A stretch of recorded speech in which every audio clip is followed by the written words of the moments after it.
Hi friend, ನಮಸ್ಕಾರ. ಇವತ್ತು ನಾನು ಹೇಳ್ತಾ ಇರುವಂಥ ಕತೆಗೆ ಶೀರ್ಷಿಕೆನ ಅಂದರೆ ಟೈಟಲ್ನ ನೀವೇ ಕೊಡಬೇಕು ಅಂತ ನನ್ನ ಕೋರಿಕೆ. ಯಾಕೆಂದ್ರೆ ನನಗೆ ಅರ್ಥ ಆಗ್ತಾ ಇಲ್ಲ. ಒಂದು ಸರ್ಕಸ್ ಕಂಪ್ನಿ ಇರುತ್ತೆ ಸ್ನೇಹಿತರೆ. ನಿಮಗೆ ಸರ್ಕಸ್ ಕಂಪ್ನಿಗಳಲ್ಲಿ ಹಲವು ಆಟಗಳನ್ನು ನೋಡಿರ್ತೀರಿ. ನಾನು ಹೇಳಕೊಳ್ತಿರುವ ಆಟ, ದೂರದಲ್ಲಿ ಒಬ್ಬ ವ್ಯಕ್ತಿ ಕಾಲು ಕೈ ಅಗಲ ಮಾಡಿ ಹಿಂದೆ ಒಂದು ಬೋರ್ಡ್ ಹಾಕಿ ನಿಂತಿರ್ತಾನೆ.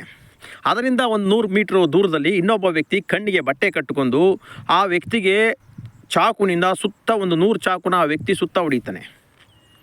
ಆದರೂ ಅವನು ಒಂದು ಚೂರು ಏಟಾಗಲ್ಲ. ಆ ರೀತಿ ಚಾಕಚಕ್ಯತೆಯಿಂದ ಈ ವ್ಯಕ್ತಿ ಹೊಡಿತಾ ಇರ್ತಾನೆ, ಅದು ಕಣ್ಣಿಗೆ ಬಟ್ಟೆ ಕಟ್ಟಿಕೊಂಡು. ಇಲ್ಲಾಗಿರೋ ಪ್ರಸಂಗ ಏನಪ್ಪ ಅಂದರೆ, ಯಾರು ಚಾಕುನ ಹೊಡಿತಾನೆ ಅವನ ಹೆಂಡ್ತಿನ, ಯಾರು ದೂರ ನಿಂತಿರ್ತಾನೆ ಬೋರ್ಡ್ ಹತ್ರ, ಅವನು ಅನೈತಿಕ ಸಂಬಂಧ ಇಟ್ಕೊಬಿಟ್ಟಿರ್ತಾರೆ. ಈ ಅನೈತಿಕ ಸಂಬಂಧ ಒಂದು ಫೈನ್ ಟೈಮ್, ಒಂದು ಸಂದರ್ಭದಲ್ಲಿ, ಒಂದು ಭಾನುವಾರ ಸಂಜೆ ಮಧ್ಯಾಹ್ನ ಟೈಮ್ನಲ್ಲಿ ಈತನಿಗೆ ಗೊತ್ತಾಗುತ್ತೆ.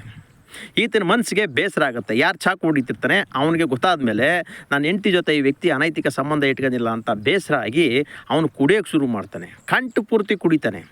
ಅದೇ ಜಾಗದಲ್ಲಿ ಇನ್ನೊಬ್ಬ ಸ್ನೇಹಿತ ಅವನನ್ನು ನೋಡಿಬಿಟ್ಟು ಹತ್ರ ಬಂದು, ಯಾಕೆ ಇವಾಗ ಇಷ್ಟು ಕುಡಿತಾ ಇದೆಯಾ, ಇವತ್ತು ಹಾಲಿಡೇ ಬೇರೆ ಇದೆ, ಸಾಯಂಕಾಲ ಕಾರ್ಯಕ್ರಮ ಇದೆ, ನೀ ಈ ರೀತಿ ಕುಡಿದ್ರೆ ಏನಾರ ಹೆಚ್ಚು ಕಮ್ಮಿ ಆದರೆ ಏನು ಗತಿ ಅಂತ ಕೇಳ್ತಾನೆ. ಅದಕ್ಕೆ ಕುಡಿದಿರುವ ಆ ಚಾಕು ಬೀಸುವಂಥ ವ್ಯಕ್ತಿ, ಕುಡಿದಿರುವಂಥವನು ಹೇಳ್ತಾನೆ, ಈತ ನನ್ನ ಹೆಂಡತಿ ಜೊತೆ ಅನೈತಿಕ ಸಂಬಂಧ ಇಟ್ಕೊಂಡಿದ್ದಾನೆ. ಇವಾಗ ಸಾಯಂಕಾಲ ಸ್ಟೇಜ್ ಮೇಲೆ ಅವನನ್ನು ದಾರುಣವಾಗಿ ಸಾಯಿಸ್ಬಿಡ್ತೀನಿ. 100 ಚಾಕು ಅವನ ದೇಹಕ್ಕೆ ಹೋಗಬೇಕು ಅನ್ನೋ ಪ್ಲ್ಯಾನ್ ಮಾಡ್ಕೊಂಡಿದ್ದೀನಿ.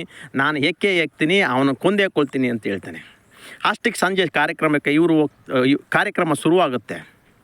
ಕಾರ್ಯಕ್ರಮ ಶುರುವಾದಮೇಲೆ ಸ್ನೇಹಿತನಿಗೆ ಆತಂಕ ಇರುತ್ತೆ, ಎಲ್ಲಿ ಸಾಯಿಸ್ಬಿಡ್ತಾನೆ ಅನ್ನೋ ಥರ.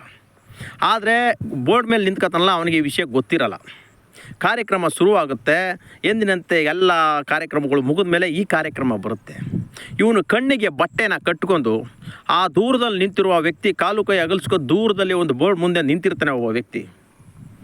ಇವನು ಕಣ್ಣಿಗೆ ಬಟ್ಟೆ ಕಟ್ಕೊಂಡು ಪ್ರತಿ ಚಾಕುನು ಅವನ ಮೇಲೆ ದ್ವೇಷ ಇಟ್ಕೊಂಡು, ಅವನ ಹೆಂಡತಿ ಬಗ್ಗೆ ಇಟ್ಟಿರುವ ಅನೈತಿಕತೆಯನ್ನೆಲ್ಲ ತಲೆಯಲ್ಲಿ ಇಟ್ಕೊಂಡು ಯೋಚನೆ ಮಾಡ್ಕೊಂಡು ಒಂದು ಪ್ರೇಯರ್ ಮಾಡ್ಕೊಂಡು ಎಸೆಯಕ್ಕೆ ಹೋಗ್ತಾನೆ. ಅಷ್ಟು ಚಾಕುನ ಎಸಿತಾನೆ. ಅಷ್ಟು ಚಾಕು ಅವನ ಸುತ್ತ ಬೀಳುತ್ತವೆ ಹೊರತು ಅವನ ದೇಹಕ್ಕೆ ನಾಟೋದಿಲ್ಲ.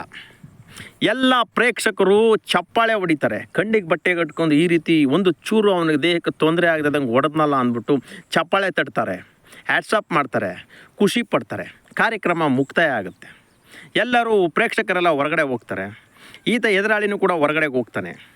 ಇವನು ಈ ಕಡೆ ಸ್ಟೇಜಿಂದ ಈಚೆ ಬಂದಮೇಲೆ ಅವನು ಕುಡಿದು ಮಾತಾಡುವಾಗ ಅವನ ಸ್ನೇಹಿತ ಇದ್ನಲ್ಲ, ಅವನು ಕೇಳ್ತಾನೆ ಅವನನ್ನು, ಅಲ್ಲ ಇವ್ರನ್ನ ಸಾಯಿಸ್ಬಿಡ್ತೀನಿ ಅಂತ ಹೇಳಿದೆ, ಯಾಕೆ ಸಾಯಿಸ್ನಿಲ್ಲ, ಕುಡ್ದಿದ್ದು ಹಿಡಿದೋಯ್ತಾ ಅಂತ ಹೇಳ್ತಾನೆ. ಕುಡ್ದು ಇಳಿದದ್ದು ಬಿಟ್ಟಿದ್ದೆಲ್ಲ ಬೇರೆ ವಿಷಯ. ನಾನು ಭಾಳ ಚಾಣಕ್ಷತನದಿಂದ ಚಕ್ಕತೆಯಿಂದ ಈ ವಿದ್ಯೆನ ಕಲ್ತಿದ್ದೀನಿ. ನನಗೂ ದ್ವೇಷ ಬಂತು ಆತನ ಮೇಲೆ. ಅವನನ್ನು ಸಾಯಿಸಿಬಿಡಬೇಕು, ಅವನ ಅನೈತಿಕತೆ, ನನ್ನ ಹೆಂಡತಿ ಮತ್ತು ಅವನ ಅನೈತಿಕತೆ ನನಗೆ ಬೇಸರ ಆಯಿತು. ಸಾಯಿಸಿಬಿಡಬೇಕು ಅಂತಲೇ ನಾನು ಬಹಳ ಪ್ರಿಪೇರ್ ಆಗಿದ್ದೆ. ಆದರೆ ನನ್ನ ನೈತಿಕತೆ, ನನ್ನ ಪ್ರಜ್ಞೆ, ನನ್ನ ಸುಪ್ತ ಪ್ರಜ್ಞೆ ನನ್ನನ್ನು ಎಚ್ಚರಿಸ್ತು. ಅವರ ಅನೈತಿಕತೆಗೋಸ್ಕರ ನೀನು ಕಲ್ತಿರುವ ಕಲೆನ ಯಾಕೆ, ನೈತಿಕತೆಯಿಂದ ಕಲ್ತಿರೋ ಕಲೆನ ಯಾಕೆ ಅನೈತಿಕತೆಗೊಳಿಸ್ತೀಯ, ಬೇಡ ಅಂತ ನನ್ನ ಆತ್ಮಪ್ರಜ್ಞೆ ಹೇಳ್ತು.